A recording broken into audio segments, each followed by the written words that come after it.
Il purgatorio è dipinto sul lato sinistro, alla destra della Trinità, pullula di diavoli. Le anime infatti vengono purificate dai loro peccati attraverso il calore del fuoco, che solo i diavoli sanno maneggiare senza esserne bruciati.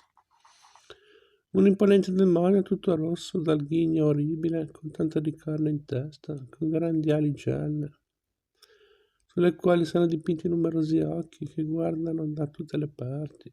Trattiene un cardinale e un imperatore non ancora del tutto mondati.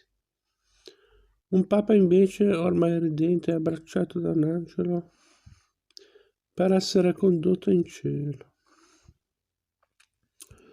Sulla sinistra del purgatorio è rappresentato un fatto straordinario, non previsto dal contratto, che Enguerrand ha introdotto di sua iniziativa al donatore Jean de Montagnac, che si trovava in purgatorio per purificarsi l'anima in via del tutto eccezionale. Sono stati condannati a The Personam a diversi anni di pena. Un angelo inviato dal cielo lo accoglie a braccia aperte sottraendolo alle fiamme. Sulla terra Roma e Gerusalemme, l'Occidente e l'Oriente, sono divise dal mare. Secondo il contratto, clausola 16, il mare avrebbe dovuto essere popolato di navi. Invece nel dipinto il mare è vuoto, a sinistra, cioè alla destra della Trinità, è stata collocata la città di Roma. La Basilica di San Pietro è raffigurata come la chiesa provenzale. Il ponte sul Tevere, previsto dal contratto alla clausola 14, sembra piuttosto il ponte Saint-Benazet di Avignone e Castel Sant'Angelo assomiglia all'attore di Philippe Labelle di Villeneuve-les Avignon. Di fianco a San Pietro, Enguerrand ha trattato un tema caro ai pittori provenzali. Si pensa al celebre Buisson Ardent del pittore di Uzès Nicolas Froment, il rovo ardente. Il cespuglio santificato dalla presenza di Gesù brucia senza mai ridursi in cenere. Il contratto aveva stabilito che il rovo ardente avrebbe dovuto essere dipinto come ovvio interessante e non si comprende perché Enguerrand si sia presa la libertà di dipingerlo a Roma.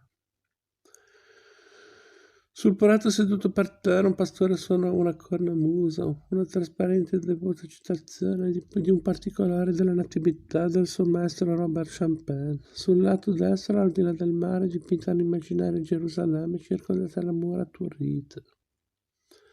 In cima ai lettori è Enguerrand dipinto dalle cupole dalla forma orientaleggiante. La città di Gerusalemme, come del resto quella di Roma, è descritta avendo cura di non perdere un dettaglio. Una strada, una porta, una finestra, un passante. Sull'estrema destra del quadro c'è la chiesa della Santa Croce, in cui si sta celebrando la messa miracolosa di San Gregorio.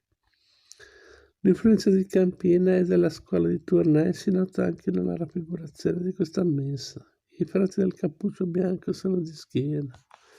In realtà la Gerusalemme di Quartone è nettamente ispirata da Villeneuve-les Avignon. Si riconosce il palazzo del cardinale Pierre Desprez.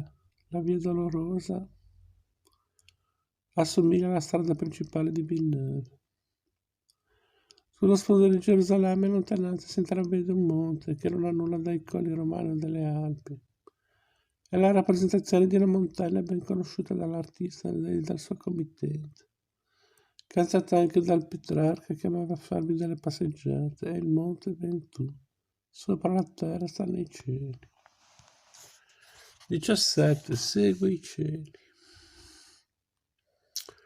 All'orizzonte il cielo è bianco di nubi, più in alto diventa di un blu scuro intenso. Ancora più su c'è il cielo invisibile a occhio umano, il paradiso.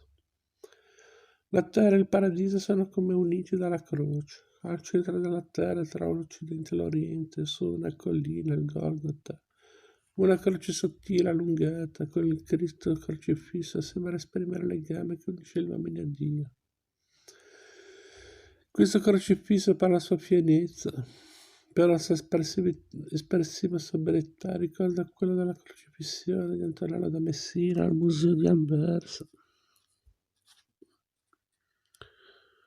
o quello del Masaccio al Museo di Capodimonte di Napoli. Nella parte alta del cielo, nel blu profondo, non brillano le stelle, non c'è sole, non c'è luna, si travedono qua e là le bianche e trasparenti lievi presenze.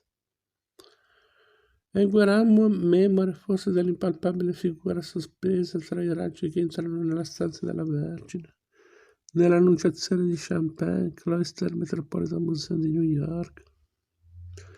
Ha realizzato l'impossibile, rappresentare l'invisibile, dipingere le anime. Nel cielo blu cobalto non brillano le stelle, ma volano le anime. Il paradiso è popolato di santi, di angeli, di papi e di imperatori, di monaci, di frati e di gente che ha meritato il premio eterno. San Pietro e San Paolo sono collocati alla destra guardando il quadro, cioè inspiegabilmente alla sinistra della Trinità. Viceversa, alla destra della Trinità è dipinto un gruppo di santi guidati da Santo Stefano e da San Lorenzo. San Giovanni Battista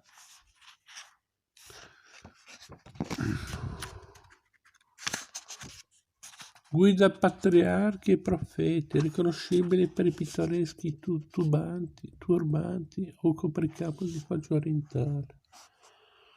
San Gregorio porta la tiara papale, mentre Sant'Agricola veste l'abito sobrio dei Benedettini e Sant'Ugo indossa l'abito bianco di Certosini. Santa Caterina è ritratta di profilo nello splendore della giovinezza e la Maddalena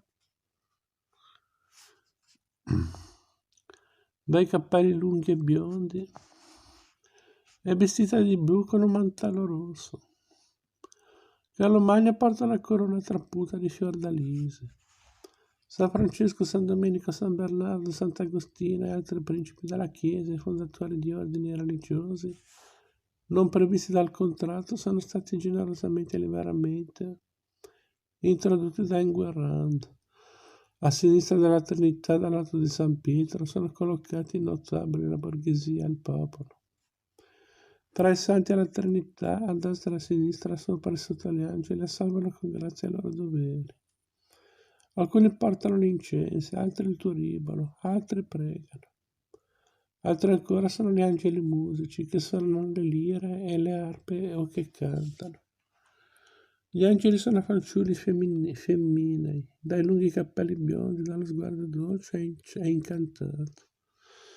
In alto tra le nubi bianche siedono i serafini, interamente rossi, volto, corpo e ali. I cherubini siedono più in basso e sono interamente blu. Al centro del paradiso la Madonna viene incoronata dalla Trinità. Per la prima volta nella storia della pittura, il padre e il figlio sono stati pensati e realizzati come uguali. Essi sono rigorosamente identici nel volto e perfettamente simmetrici nella posizione e nel gesto. Anche la veste bianca e il mantello rosso sono identici, con qualche appena impercettibile differenza. Nelle pieghe e nel padre il ricamo giunge sino ai piedi, mentre nel figlio si arresta alle ginocchia. Questa insigne rarità è espressione di un preciso fondamento teologico. In quegli anni si stava consumando con il Concilio di Basilea uno scisma nella Chiesa che fu tra i più traumatici della sua storia. A Basilea tutto veniva messo in discussione, non solo l'autorità del Papa, ma anche le credenze, le posizioni, se non addirittura i dogmi secolari della Chiesa. Bisognava dunque prendere posizione, compiere coraggiose scelte di campo o con il Papa o con l'antipapa. Fino al Concilio di Nicea era stata affermata l'identità di sostanza divina tra padre e figlio, consubstantialis. Lo Spirito Santo, secondo la dottrina cattolica romana, procede congiuntamente dal padre e dal figlio. Filioque procedit. Per la Chiesa ortodossa invece solo dal Padre.